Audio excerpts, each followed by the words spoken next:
మార్కెట్లో ఏ కోర్స్ చేసినా రెండేళ్ల ముచ్చటే. కానీ ఏఐ అండ్ డేటా సైన్స్ నేర్చుకుంటే రాబోయే 10 ఏళ్ల వరకు మీ కెరియర్ కి తిరుగుండదు. అది ఒక్క ఇన్నోమాటిక్స్ తోనే సాధ్యం. ఒక చిన్న ప్రశ్న, యా మీరు ఇంత స్ట్రగుల్ అవుతున్నప్పుడు నేను 2000 ఎర్లీ స్టార్టింగ్ నుంచి మాట్లాడుతున్నాను. Yeah yeah. అదే టైం పీరియడ్లో మీతో పాటు ఒక వ్యక్తి ఫోటోలు పట్టుకొని మీతో పాటు మీ చుట్టూ, అంటే ఇద్దరు కలిసి కానీ లేదా మీతో పాటు కానీ తిరుగుతూ, ప్రొడక్షన్ హౌస్ల చుట్టూ తిరుగుతూ ఛాన్సుల కోసం అడుగుతూ చాలా కష్టపడ్డాడు ఇంకో వ్యక్తి. ఈరోజు అతను బిగ్గెస్ట్ స్టార్ అయి ఉన్నాడు. ఎవరు అతను, గుర్తున్నాడా మీకు? ఎవరంటే చాలా మంది తిరిగి కమెడియన్, హీరో సునీల్ గారు. యా, సునీల్ గారు. యా యాక్చువల్గా సునీల్ గారి ప్రస్థానం గురించి చెప్పేటప్పుడు అందరూ కూడా త్రివిక్రమ్ గారు వాళ్ళంతా ఉన్నారు కాబట్టి ఇతను చాలా త్వరగా ఛాన్సులు వచ్చిందని చెప్పి అనుకుంటారు. కానీ సునీల్ గారు ఎంత కష్టపడ్డారో తెలియాలంటే చిత్రం శ్రీను అడుగు, చిత్రం శ్రీను చెప్తాడని చెప్పి చాలా మంది చెప్పారు. అయ్యో చాలా కష్టపడి ఎక్కడ ఆఫీస్కి వెళ్ళినా కనపడుతుండేవాడు ఫొటోస్ పట్టుకొని. నాకేంటంటే నాకు ఎక్కువ ఆఫీసులు తెలిసేవి, అంటే నేను కనుక్కునేవాను ఏ ఆఫీస్ ఎక్కడ ఉంది ఏంటి అని. నేను ఎవరిన చాలామంది ఆఫీసులు తెలియకపోతే నన్ను అడిగేవాళ్ళు. ఆ సీనుకి తెలిస్తే ఆఫీసులో అడిగిన మంగటి పిసిన దగ్గరికి వెళ్తే ఉంటాడు అక్కడ. నేను నా రూల్ ఏంటంటే నేను ఒక ఆఫీస్ చూపిస్తా. నువ్వు టిఫిన్ చేసే టైంకి వస్తే టిఫిన్ చేపియాలి, నాకు టిఫిన్ చేపిస్తే ఒక ఆఫీస్ చూపిస్తా. అంతే కదా. లంచ్ టైం అనుకోండి, నాకు లంచ్ పెట్టియాలి, లంచ్ పెట్టిస్తే నీకు ఒక ఆఫీస్ చూపిస్తే. ఇలాగా వాళ్ళు కూడా అనే సరదాగే, అంటే లైఫ్ స్ట్రగుల్ తెలియకుండా వెళ్ళిపోయిందండి. అలా ఏ ఆఫీస్ దగ్గరికి వెళ్ళినా సునీల్ గారు కనపడే వాళ్ళు చాలా సందర్భాలు కనపడ్డారు. మేము ఇద్దరం రామ్ గోపాల్ వర్మ గారిది సుమంత్ గారితో ఒక సినిమా అండి. అప్పుడు శోభన్ గారు ఉన్నారు, లేరు ఇప్పుడు. ఆయన బాగా నాకు చాలా ఇష్టం అండి శోభన్ గారు.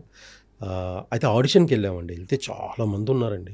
సో అలాగా దాంట్లో అలాగా ఆడిషన్స్ ఫస్ట్ రోజు చేసాం, తర్వాత రెండో రోజు చేసాం. అలాగా ఫిల్టర్ చేస్తే ఫైనల్కి వచ్చిందంటే సునీల్ గారు ఉన్నారు, నేనున్నా, ఫైనల్లో ఉన్నాం మేము ముగ్గురు అంతే. అప్పుడు రంగోపాల్ గారు నాతో మాట్లాడారు. అప్పుడు నాకు లాంగ్ హెయిర్ ఉంది అప్పటికి కూడా. అనుకున్నారు. శోభన్ గారేమో డన్ సీను, నాకు తెలిసి మంచి క్యారెక్టర్ పడేలా ఉందంటే చాలా థ్యాంక్స్ అండి. ఆ తర్వాత ఏమైందంటే చిన్న బ్రేక్. అదేంటి బ్రేక్ వచ్చింది, ఏంటి షూట్ జరగట్లేదా, ఏంటి మనం సెలెక్ట్ అవ్వలేదు, కథ మారిపోయింది. ఫస్ట్ అనుకున్న కథ కాదు, తర్వాత ఏదో కథ మారింది. తర్వాత విలేజ్ బ్యాక్డ్రాప్కి వెళ్ళాము, అది అన్నట్టు తెలిసిందండి. ఇంకా మళ్ళీ ట్రై చేయలేదు, ఇంకా దాని జోలికి వెళ్ళలేదు ఇంకా. ఎందుకంటే చాలా కథ మారిపోయాక మనం ఉండిపోవచ్చని ఒక ఆలోచన, లేము కూడా మనం సెలెక్ట్ చేయాలి.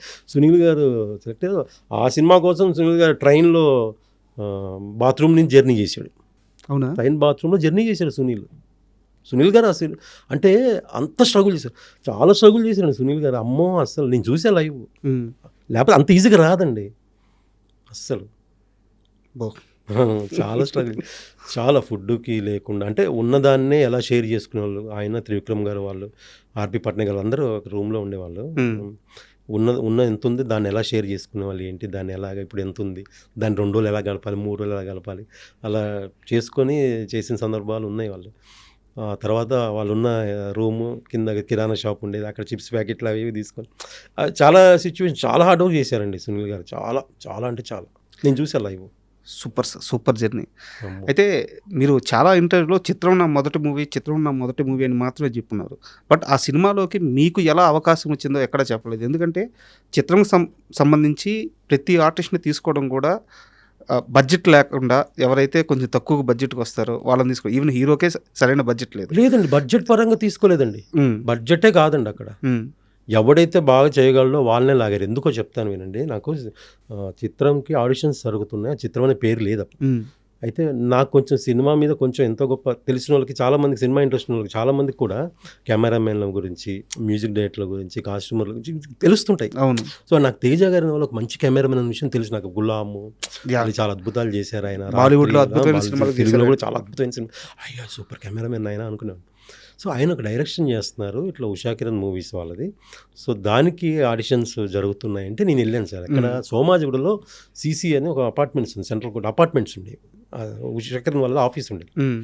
అక్కడికి వెళ్తే అక్కడ ఆడిషన్స్ చేశారు. సో ఆడిషన్ చాలామంది వచ్చారు.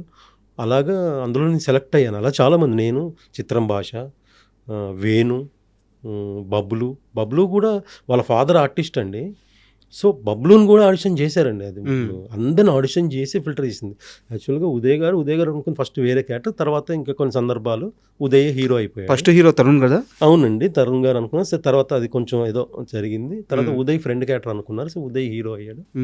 సో ఇదంతా కూడా ఈజీగా జరగలేదండి, అంతా ఆడిషన్. అది కూడా ఒక్కొక్కరికి 4 సార్లు 5 సార్లు ఫిల్టర్ చేసి తీసుకున్నారు. అండ్ చిత్రం మూవీ మీ లైఫ్ మార్చేసింది, మీ పేరు మార్చేసింది, మీ ప్రపంచాన్ని మార్చేసింది. అవునండి. మొత్తం తేజ గారు Yeah, ఆయన definitely. సృష్టించిన ఒక అద్భుతం అది. డెఫినెట్గా తర్వాత కాలంలో తేజ గారితో మీకు నిజంగా గ్యాప్ రావడానికి కారణం ఏంటి?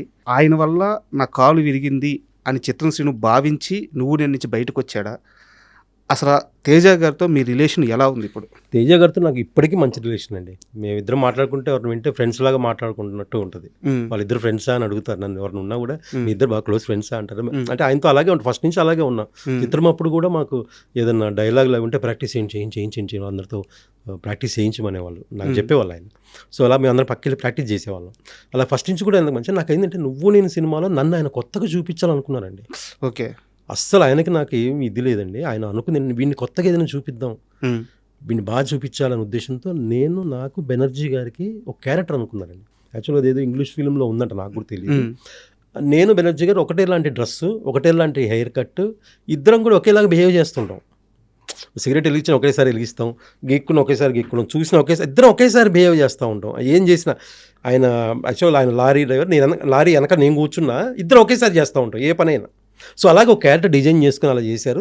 సో అలాగా ఫస్ట్ రోజు షూట్ ఏంటంటే సార్, నాకు ఫిలిం నగర్లో గెస్ట్ హౌస్ ఉంది కదండి, ఆ గెస్ట్ హౌస్ దగ్గర షూట్ యాక్చువల్గా జరిగింది. అంటే అది మిస్టేక్ అని కూడా కాదు, ఆ షాట్ ఏదంటే ఫస్ట్ షాటే అండి. ఫస్ట్ షాట్ ఏంటంటే సినిమాలో హీరోయిన్ అనిత గారు ఆటో ఎక్కి వెళ్ళిపోతూ ఉంటే మేము బిల్డింగ్ పైనుంచి చూసి హీరోయిన్ వెళ్ళిపోతుందని చెప్పి అక్కడి నుంచి దూకి పరిగెడతాం హీరోయిన్ వెనకాల. ఆ షాట్ ఫస్ట్ షాట్ ఏంటి, దూకే షాట్ చేశారండి.